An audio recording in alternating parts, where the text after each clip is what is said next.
ఇంకో స్వభావం ఏంటంట? పైదేమో 5, ఏమండి? 5 ఉన్నాయి. తర్వాత ప్రేమ, తర్వాత ఏముంది?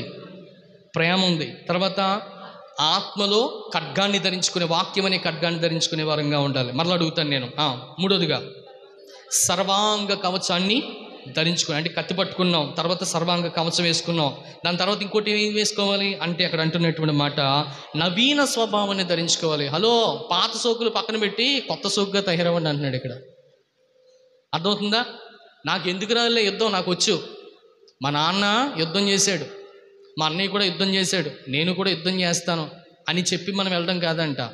ఎప్పటికప్పుడు యుద్ధం కూడా సాతాను మన మీదకు తెలివిగా చేస్తున్నాడంట. మనం కూడా తెలివిగా యుద్ధంలో పార్టిసిపేషన్ చేసేవారిగా ఉండాలి. అందుకని అక్కడ అన్నాడు నవీన స్వభావం కలిగినటువంటి వారంగా మనం ఏం చేసుకోవాలి తెలుసా? ధరించుకోవాలి అంటున్నాడు. నవీన స్వభావాన్ని ధరించుకోవాలి. నువ్వు బహుశా ఎంత పాత వ్యక్తి అయినప్పటికీ కూడా ఎప్పుడు కూడా సాతానుతో యుద్ధము కొత్తగానే చేస్తూ ఉండాలి, అంతే కదా? ప్రతిరోజు సాతానుతో యుద్ధం ఎలాంటిదంట?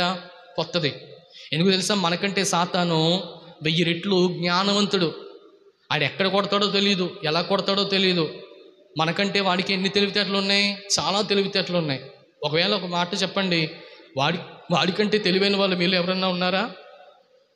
చెప్పండి. ఒకవేళ వాడికంటే మీరే తెలివైన వాళ్ళు అనుకోండి, మీరే గెలిచినట్లు. బాగా వినండి. అయితే వాడు మనకంటే తెలివితేటలు కలిగినటువంటి వాడు కనుక, మనకంటే నేర్పరి కనుక, మనలాంటి కొన్ని లక్షల మందిని, కోట్ల మందిని చూసేశాడు కనుక మనకంటే మన శత్రువు చాలా బలమైన వాడు. బలమైనటువంటి ఆ కోట, బలమైనటువంటి ఆ శత్రువుని జయించాలంటే నీవు మొట్టమొదటిగా నవీన స్వభావాన్ని కలిగే వారంగా ఉండాలి. నవీన స్వభావం అంటే కొత్త స్వభావాన్ని కలిగేటువంటి వారుగా, నూతన స్వభావాన్ని కలిగేవారుగా ఉండాలి. అంటే మా పాస్ గారు ప్రార్థన చేస్తున్నారులేండి, ఆ ప్రార్థన సరిపోదు అనుకోకూడదు.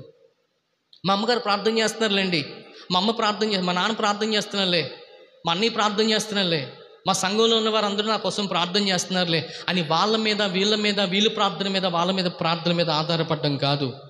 నువ్వు ప్రతిరోజు నూతనముగా సాతాను ఎదుర్కోవడానికి నూతనమైనటువంటి ప్రయత్నాలు చేసేవారంగా, నూతనమైనటువంటి స్వభావాన్ని మనము ధరించుకునేటువంటి వారంగా ఉండాలి.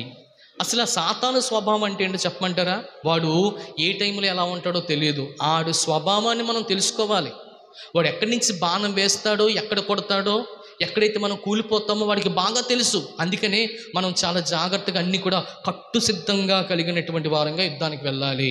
వాడికి ఛాన్స్ ఇవ్వకుండా నూతనమైనటువంటి స్వభావం ధరించుకునేటువంటి వారుగా మనం ఉండాలని ఇక్కడ ప్రభువు మనకి ప్రత్యేకంగా ఆయన నూతన స్వభావం ధరించుకోమని మనకి అక్కడ మాట్లాడుతున్నారు.